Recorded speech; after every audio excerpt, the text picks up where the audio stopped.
nyebutakeun rahasia-rahasia zat jeung cahaya-cahaya zat. Setiap jelema anu hayang usul ka Gusti Allah aya tuntunan ti Syekhul Mursyid di makom-makom di pos-pos. Posna menurut Qadiriyah wa Naqsyabandiyah aya 8 pos. Dimimitian ku pos tobat, diakhiri ku pos ridho. Jerona aya pos tawakal, aya pos syukur, aya pos qanaah. Dimimitian ku tobat. Mimiti tobat tina syariat, nomor kedua tobat tina thariqah. Mulai kuari ngabersihan awak dengan cara tobat ka Gusti Allah. Raga ditobatan ti mimiti mata, celi, irung, sungut, leungeun, beteng, dubur, kubul, suku, leungeun jeung golbu. Cara tobatna lain sekadar ba'da salat, lain sekadar nobatan-nobatan dosa nu kurang karasa. Tetapi ini per detik jeung per menit dina thariqah mah kudu tobat. Geus berarti keur dieu, keur nangtung, keur lempang selalu astagfirullahalazim, astagfirullah. Untuk dek jadi wali teh lain sambarangan. Lain babari jadi wali teh ika karak ndek menempuh makom tobat. Geus engke keur salat nage nalika aya kamangmangan seetik bae atawa aya pohon di jero salat eta kudu ditobatan dina tarekat. Urang salat rakaat awal mulus, rakaat kadua rada ngaji celek seetik inget kana mobil, beres salam eta kudu salat deui. Salat kos kitu teh pan jadi siksa ka Gusti Allah. Astagfirullahalazim. Perbaiki salat. Perbaiki salat di mana ieu teh datang ka ngalantur salat teh. Naon ieu nu mantak jadi lanturan? Ingat kana naon? Balikan deui salat da tujukeun ka Gusti Allah nu lempang. Sakira-kira eta bakal ngaganggu bae piceun. Gitulah caranya. Tak lamun orang nyaritakeun dongeng Sidina Ali katinggalin nyana berjamaah lantaran manehanana ngurusan hiji kitu babagian, atau Sidina Umar lantaran di bagian dina Khaybar kemudian tinggalin nyana berjamaah ku gara-gara tinggalin berjamaah bae eta Khaybarna dibikeun bae geus kabeh. Naon eta lantaran nyana mah geus datang ka dinya tah ka pangkat hakikat. Atuh kaganggu kuno hina, sedengkeun salat ba berhadapan jeung Allah nu ngagangguna barang hina. Piceun bae nu hina ieu. Urang mah dikitu-kitu ge engke mah tetep bae di teangan bae, di puasaan malah mah. Di puasaan, di riyadhahan dunia teh riyadhah. Ai wali mah riyadhah teh hayang datang marifat, hayang datang ilmu marifat teh urang mah riyadhah teh hayang sekupi. Geus tibalik bae. Tibalik, jasa tibalik, Masya Allah karim. Nah, ini keur carita hal. Terus ibadah tiap per detik jeung per menit terus bae istighfar ka Gusti Allah. Sakira-kira bisa nyana bergaul jeung manusia sambil istighfar, silakan. Sakira-kiranya teu bisa, ya uzlah berarti. Uzlah ninggalkeun jelema, ninggalkeun makhluk. Lantaran endek menuju kanu leuwih mulia. Tinggalkeun heula. Cek Tuan Abdul Qadir dina kitab Fathur Rabbani satungtung urang masih keneh kabita ku dunia ulah sok ngurusan masyarakat. Ulah sok ngurusan murid. Lantaran kiai eta sebagai figur tuntunan. Jang nuntun masyarakat ulah supaya resepeun kana dunia. Kiai teh supaya nuduhkeun ka masyarakat ka muridna ulah resep dunia ai pra kiaina nuduh dunia. Atuh deuk kumaha aja ceramah bae dibere leutik ngagurutu.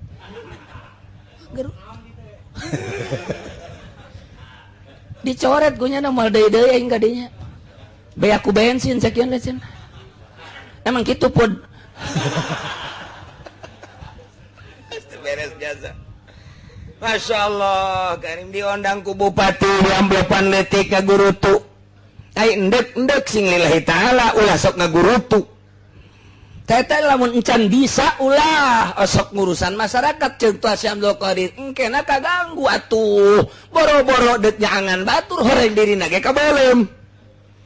Beresan heula diri supaya ulah resep kana dunia, kayak geus teu resep kana dunia kakarak ngurusan batur. Engke ge batur bakal karasaeun di nasehatan teh lantaran teu butuheun kana dunia nu dicekelan ku nyana. Ieu mah embungeun nu sugih ge ngaji, embungeun tatangga ge ngaji. Kunaon? Lantaran sakali ngaji diberi amplop kosong. Tita diresian dek kerajaban. Kita desian dek muludan, kita desian dek aya kegiatan-kegiatan, puyengeun. Puyeng lain embung, sodako kos kitu teh puyeng dibere ku Gusti Allah embung. Jelema teh ngaji. Lantaran naon? Kaganggu taku eta. Jelema dek neangan ilmu kahalangan ku pamentana. Geus tah mah dek mere dek teh urusan nu boga ngan kiai na ulah sok ngaganggu-ganggu ka dunia batur. Ketika nyana teh dibere ulah sok ngagurutu, tah lamun can bisa ulah ngurusan jelema. Urang lamun dikitukeun kasinggung kabehan, Pan. Kasinggung kok mau kipu doling mah. Teu menyinggungan aing bae burunganan. Atuh lain kasinggung emang bebeneran teh mah.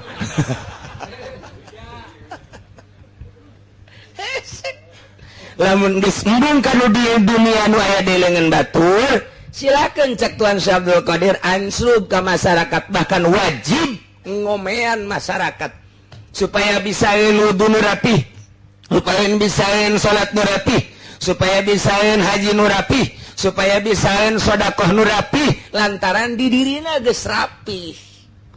Can rapih ulah waka nungtun batur diri sorangan heula. Urang lamun dikitu-kitu sahapi jelemaeunana nu rapih kuat. Ya eueuh. Batu imah geus kieu kabehan bae meureunana berjamaah. Tah, ieu tapi tetep bae aya teangan. Cek Kanjeng Nabi diterjemahkeun ku Tuan Syekh Abdul Qadir pibuktianna seperti kitu. Mentak riyadho heula bae khol heula ke geus bisa ngabedakeun antara jelema anu ma'rifat jeung nu teu ma'rifat kakarak mangga. Mun can bisa ulah. Mun can bisa berarti can ma'rifat di jerona. Nah eta teh ulah waka nungtun batur kabeulem engkena. Teu, nah iyalah timbullah hal urang terus bae ibadah. Perdetik istighfar ketika orang ta'aluk hati kana kendaraan, istighfaran ta'aluk hati kana sawah, istighfaran ta'aluk hati kana duit, istighfaran ta'aluk hati kana berbagai istighfaran. Engke ge ku Allah dibere. Urang teh berusaha mun cara dek ngalakalapa mah urang teh naik ke morosot deui, ke naik ke morosot deui, ke naik ke morosot deui. Dasar urang hayang naik mah meureunan engke ge ku urang teh tangkal kalapana dikadekan. Kadekan supaya bisa naik teh datang ka luhur ke nyorosot deui, kadekan deui atuh minimal tangkal kalapana rubuh. Itu teh terus bae urang merontak. Astagfirullahalazim terus. Ketika orang dadeulean na ieu masuk ka jero hate ieu mah dunia nu hina istighfaran. Ketika orang dadengean ieu mah dunia istighfaran. Seleungkeun urang neuleuh jeung ngadenge mah moal eureun-eureun satungtung urang hirup bisa neuleuh bisa ngadenge. Ngan pisahkeun ku urang. Ieu lah cara dina ilmu thariqah. Urang ke bari lempang istighfar bari diuk istighfar bari kumaha per detik per menit na terus bae istighfar engke istighfar urang tobat teh ngaranna timbullah hal kumaha eta hal teh waridun ma'rifat khoso waridun kasfil asrar waridun kasfil zat waridun anwaruz zat waridun ma'arif waridun hadrah qudsiyah waridun nur warid teh nur teh cahaya nu dimaksud cahaya tauhid nu cahaya tauhid ieu mah anu akarna nembus kahandapeun sapatala 7 lapis bumi anu kaluhurna bakal nembus kana aras engke rindang naon kitu dahan-dahanna jeung daunna eta ngaranna hal nur teh cahaya disebutna nur makrifat nur tauhid marifat ngaranna nur tauhid teh marifat ngaranna nu mantak di dieuna di tafsir di naon garang-garang di bayanan min kasfi asrariz zat ma'riful khosoh ma'rifatul khosoh atawa hadroh kudsiyah atawa nur tauhid bahasana sarua atawa ilmu kasfi eta cahaya datang ka jero hate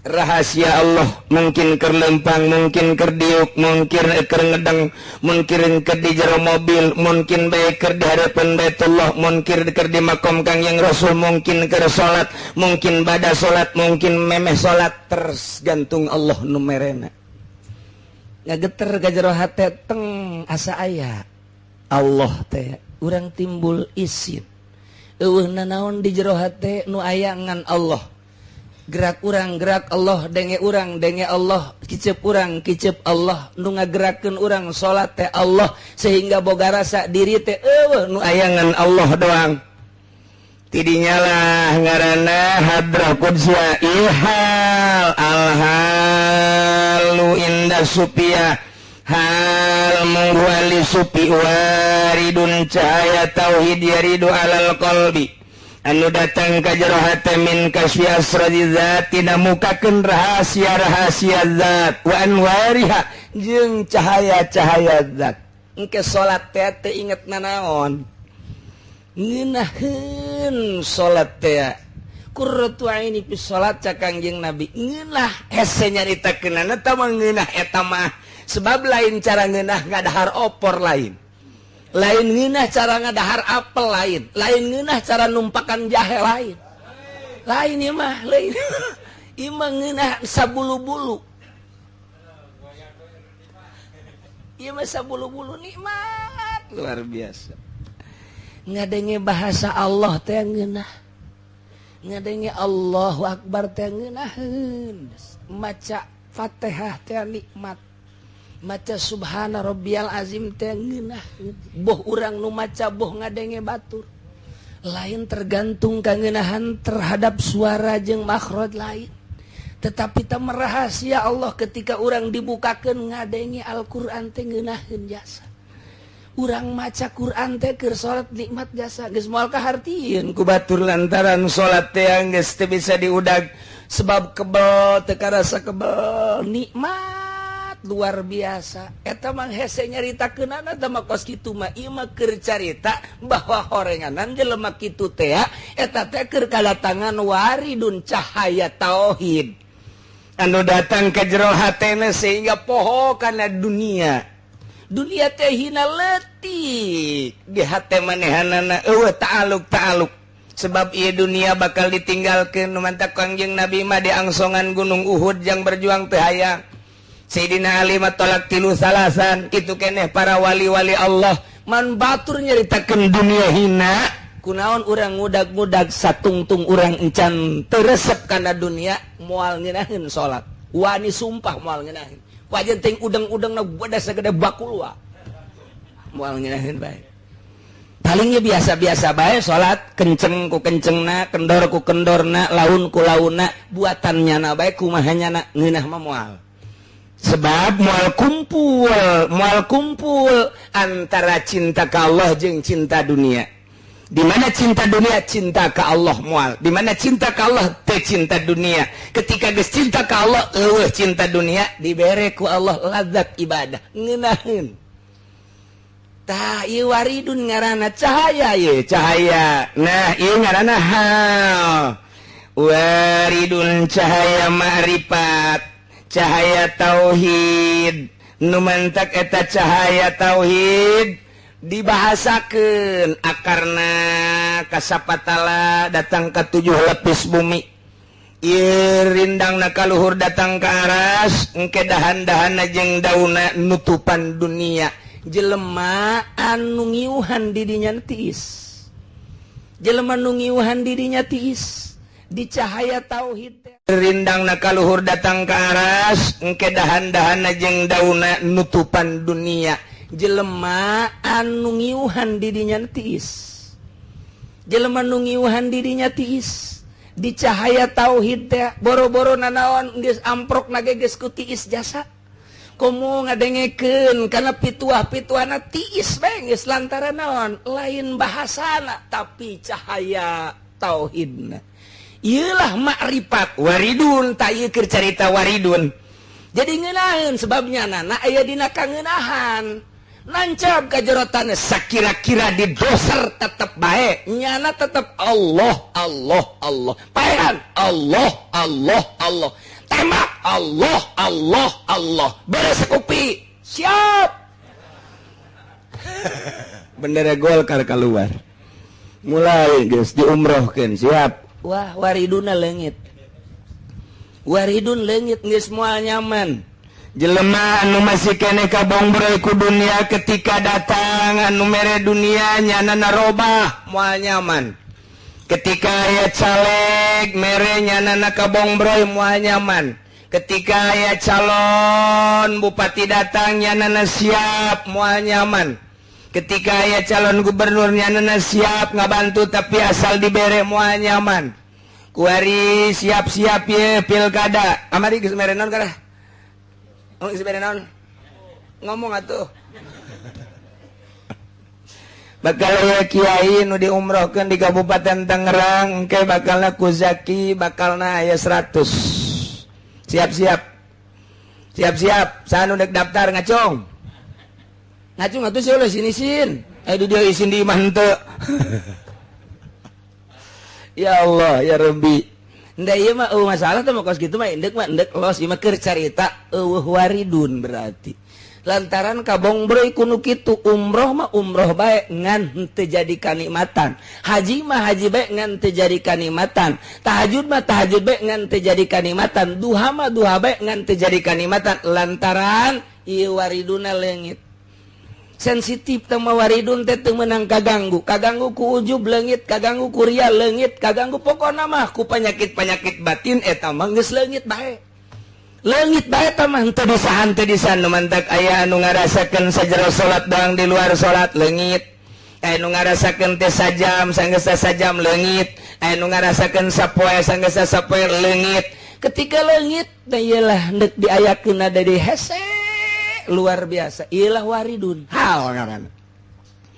Jadi kesimpulanna mah mah cek ahli sufi mah cahaya tauhid atawa ma'rifat khosoh nu datang ka jero hate nyaeta tina kabukana rahasia-rahasia zat. Geus lamun urang geus ngabukakeun rahasia zat seakan-akan urang teh ngobrol jeung Allah. Allahu akbar. Keur carita salat intina salat. Allahu akbar kabira walhamdulillahi katsira boga perasaan dibimbing ku Allah. Maca Fatihah orang bismillahirrahmanirrahim alhamdulillahirabbil alamin lain diri nu maca teh dibimbing ku Allah. Sia teh nangieun aing dihirupan ku aing teh pan yuhi wa yumit. Sia ku aing digerakeun lain sia nu ngagerakeun tah sia ku ade salat nang aing. Seakan-akan sia mah boneka, sia mah eta teh wayang nu keur dipaenkeun ku dalang. Tak iya sia maca alhamdulillah teh nang aing urang teh terasa dibimbing bae ku Allah. Geus bacana ge tanpa pamrih geus kumaha sorangan bae. Bismillahirrahmanirrahim asa dibimbing bae ku Allah. Ruh sia ruh nu aing. Fatihah nu dibaca ku sia nu aing, ku ari sia dibisakeunana ku aing. Geus sia mah atuh hitung boneka bae baca ku sia sarua jeung awas sia keur dibimbing ku aing atuh poho ka sagala. Atuh poho ka sagala rupa lantaran asa dibimbing ku Gusti Allah. Ngan eta mah kos kitu mah keur carita doang, praktekna mah tuh hese lantaran henteu bisa ku ngadengekeun kieu. Ieu mah keur carita henteu bisa didengekeun lantaran kudu dipraktekkeun, leungitkeun takabur, leungitkeun ujub, leungitkeun ria, terutama leungitkeun hubu dunya. Dunia sabodo asal ulah cinta, dunia sabodo asal ulah ta'aluk. Ulah aya ta'aluk teh hartina mah patali jasa jeung dunia sehingga mun dunia leungit urang teh edan. mun dunia leungit urang teh walah ai kitu mah dunia nu aya di leungeun urang los malah bagus. Contohnya Sidina Abu Bakar Siddiq teu taluk yeuna mah kana dunia ngan dibere terus ku Gusti Allah. Tah eta mah jadi urusan dunia mah pas kitu wa mal hayatud dunya tadi ilala'bun walahun. Nah, inilah urusanana sehingga geus bersih. Jadi ai warid mah mungkin di nu sugih nu geus tersep kana dunia, mungkin di kiai nu geus tersep kana dunia, mungkin di ustad nu geus tersep kana dunia, mungkin di pejabat nu tersep kana dunia, mungkin di petani nu tersep kana dunia, mungkin di santri, mungkin di karyawan. Silakeun bae asal geus tersep kana dunia jeung penyakit-penyakit batin eueuh warid datang. Asal geus datang warid bae geus beda geus. Diondang geus teu daek lantaran lah amplopna leutik. Teu beres deui bae. Teu beres gugurkeun nu itu lantaran nu ieu mah rada gede yeuh. Nu leutik mah alah geus wakilkeun mah habak ka batur. Teu beres. Tah ieu kos kieu. Atawa silaturahmi lah terjadi lantaran aya anu atawa ngaji lah henteu lantaran aya anu tah kos kitu warid can datang tah ieu lah waridun hal keur carita hal ieu kakarak ge keur carita dina tobat lamun tobat urang geus timbul hal geus kabayang breh karasa engke dirina bisa ngarasakeun mantak dipermasalahkeun jelema diangkat jadi wali si dirina nyahon teu bahwa dirina diangkat jadi wali atuh nyahon atuh nyahon ja kamari ge nya ngawalian anakna.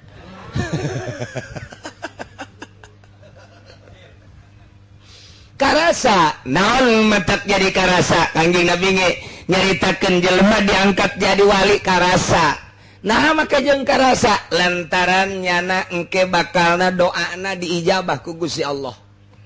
Salah sahiji tanda di mana-mana diangkat jadi wali Allah doanya na numurni tanpa aya unsur-unsur duniawi beda jeung hikmat mah ojol doa teh mah jeung duit jeung dunia eta mah hikmat iman teu maksudna naon geus bae engke diijabah doana salah satu tanda ngan gegedena mah lain eta ketika aya jelema tobat ditarima tobatna sahabat nanya ya Rasulullah lamun aya jelema mabok kemudian tobat tina mabok nak bakal karasa henteu bahwa manehanana ditarima tobatna karasa ceuk Kangjeng aya jelema zina kemudian tobat ieu tah tobat teh ditarima jeung henteuna ku Gusti Allah karasa apa henteu ka dirina atuh karasa ceuk Kangjeng Nabi kos kumaha karasana bakalna nyana greget kana zina jeung bakalna ijid greget kana zina jeung hayang memperbaiki diri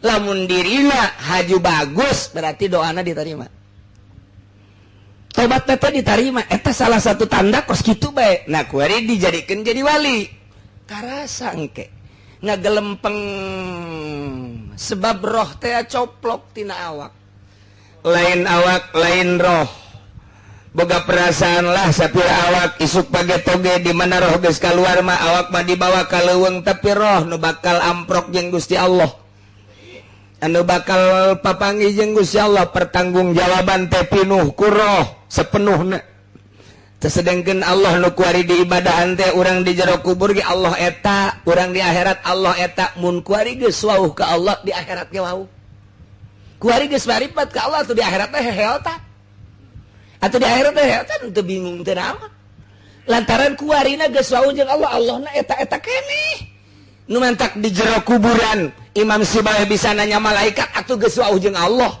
maka teu nyatanya sia ka iman kalimah naon bisa kitu pan malaikat eta mah Imam Sibawayh mah atawa aya nu kieu kapan begitu ditanya man rabbuka lah tanya-tanya segala ji cek malaikat mana aing mah tugas teu man rabbuka bejakeun ka Gusti Allah ulah kudu ditanya-tanya kitu aing mah je bani mah kiamat cek nya teh bebeja nya sakali deui lah aing mah nanya man rabbuka malaikat teu ngajeding set ceuli carekan ku wali mah bejakeun ka Gusti Allah make jeung ditanya-tanya pannya na bebeja ka Gusti aya hamba Gusti ditanya kula dicarekan cenah ceuli teu ngajeding ya kunaon ieu atuh coba tanya ku anjeun kunaon gitu nu mantek manehanana teh kudu ditanya balik deui ka ditu. Aduh cek malaikat teh sanggup pula ge tadi dicarekan. Henteu tanya deui ka ditu kunaon gitu. Nanya deui punten abdi tos menghadap ka Allah do. Naon sababna cenah eta make jeung kudu ditanya-tanya. Pancak Kangjeng Nabi anak indah zanni abdi bi. Kaula teh cak Gusti Allah kumaha sangkaan hamba kaula ka kaula kula geus boga sangka 100% paeh kaula mawa iman Islam jeung kula geus sauh jeung Allah kula teh boga kayakinan banyakan ka Gusti Allah di bebeja malaikat kitu teh jawabanana mantap deh sok sembarangan nanya cak Gusti Allah wali mah geus kos kitu.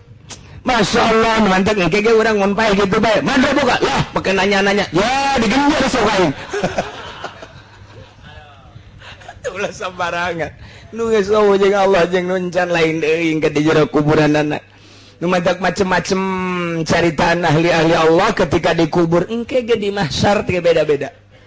Cerita anu tadi di berbagai tafsir wahum yahmiluna auzarahum.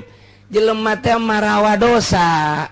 Lantaran dibawa kunyana berarti jore aya anu naekan amal berarti bagus aya anu amalna bagus jasa aya anu hiber bae ka mahsyar teh set datang nya mah kieu bae di mahsyar di sisi bae nya mah ngadagoan jelema lalah ke sisi bae heula terus aya teh keurang keur ngagodongan Habib Rozak nya jadi wali mah tenang sakumaha ku ari bae. Bari kasih setiap dari heula lantaran nya nama geus wauh ka Kapolda. Geus wauh nya nama atuh ka Dandim, geus wauh mun cara di kabupaten mah ka Kodam, geus warauh cenah mah. Tah eta teh geus tenang, geus nyaho jalan nya. Nah iyalah wali-wali Allah teh ke di akhirat geus daratang ke bangsa murid-muridna set dari geus eta. Aduh cenah kula mah ieu bahaya kunaon tuh. Ieu catatanna geus tenang bae di dieu lanan ke yang diuruskeun ya. Tenang yuk baik di dia jelas banyak merusak amat ya kan nanti iya masa dong bisa dibela aja gini merusak jasa aja ya mah kredit di sia ya mah invest saya di sia tak kos gitu tak numantak al arwah junudun mujannadah arwah teh kos tentara anu berkompi-kompi mun tadina urang ngahiji jeung ahli Allah di akhirat ge neangan deui bae eta. Ya orang mau yang anu tuau di dunia ge kana tuau orang teu bisa di akhirat ge sarua bae. Engke di urang teh kapanggih jeung Habib Rozak, "Ben, sini. Wadah sini kita kumpul." Bi bagaimana ini? Gua juga sama. Kos gitulah bayangan engke di akhirat diteruskeun dina tadi teh surahanana teh diteruskeun lantaran eta terus sama kos kitu tah. Saenggeusna nu numpakan jeung nu ditumpakan ku amal kaditu datang ka mahsyar na ieulah para wali-wali Allah mah di duniana geus wauh jeung Allah di akhiratna ge oja Allahna eta-eta keneh nu kurang disembah ku ari teh bakal kapanggih engke tinggal ngabuktikeun nu mantap we sia nyembah ka aing aya suara ya pangeran teh ieu lain tah mah batu ieu pangeran teh lain tah mah panon poe ieu pangeran mah ieu lain tah mah. Mana tuh pangeran kayak nungguan nu kuala disembah-sembah nu baheula gaib nu sipatanana wujud kidam bakom mukhalafatan lil hawadis lamun di dunia na geus apal secara tauhid tadi minimal anu 20 minimal nu 50 tadi geus jauh ka Kangjeng Nabi na ka Allah na geus wauh diangsongan pangeran ieu lain pangeran itu lain pangeran ieu lain pangeran itu lain nah nu asli mah ieu nu kurang di Allahu akbar lamun di dunia teu nyembah ka Allah atawa nyembah ngan carang-carang begitu dipake dibejakeun ieu Allah ieu asana meureun ieu ceknya na teh pan sia sok salat sakapeung-kapeung salat ge ieu teh lain Allah bener asana ieu meureun padahal lain diseret ka neraka salah nyebutkeun Allah bahaya geus nu wauh ka Allah mah atuh moal kaliru dibere ieu lain itu lain ih Allah nasime ieu netalah waridun di dunia dibere cahaya nyulusup ka jero hate bisa ngagukakeun rahasia-rahasia zat Allah, komunikasi jeung Gusti Allah lantaran aya cahaya-cahaya Allah. Nikmatnya ngarasakeun gerakan-gerakan salat, nikmatnya ngarasakeun zikir, nikmatnya ngarasakeun maca Quran, nikmatnya ngarasakeun uraian-uraian ulama. Ditambahan deui ka ditu nangke wa tadhasru wallahu alam.